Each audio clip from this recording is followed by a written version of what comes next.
જય માતાજી દોસ્તો, હવે આપણે 6 વાગી ગયા છે ને વાડીએ પાણી વાળવા જવાનું છે ચા પીને. મેં મારા બાપાને કીધું, બાપા હવે તમે આમાં નાકું મવડી નાખો. હું ઓલે હેઠે ઊભો હતો અને પાણી ત્યાં ભરાઈ ગયું છે ને મારા બાપાએ હવે નાકું મવડી નાખ્યું.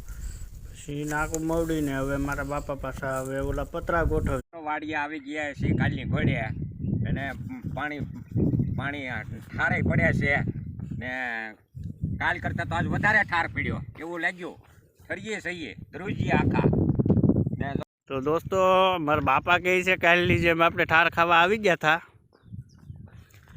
તો કાલ કરતાં ઠાર તો વધારે છે અને આજ પાછો પવન પણ ઉડે છે. તો અમે 6 વાગ્યાના આજ આવી ગયા હતા. તો જોઈ શકો છો પાણી ચાલુ છે. કાલ ખાલી 7 હરિયા પીધા છે ને હજી અહીંયા 10 હરિયા જેવું બાકી છે ને હજી ઉપરની આંકડી આખી બાકી છે. હવે ચા પી લઈએ છીએ ને ચા પીને આગળ ધોરીઓ નાખવા મળીએ એટલે ટાઈટ ઉડી જાય. તો હાલો ચા પીવા. તો દોસ્તો, હવે બપોરનો 1 વાગી ગયો છે. તો અમે ઉપડ્યા છીએ હવે ઘેરે.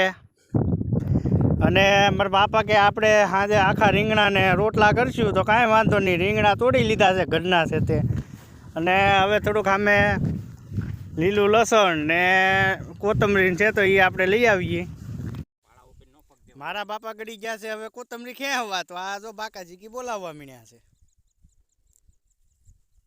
મારા બાપાને આખા રીંગણાનું શાક ને રોટલા બહુ પ્રિય છે. તો તમે કોમેન્ટમાં કરજો તમને બધાને શું ભાવે છે.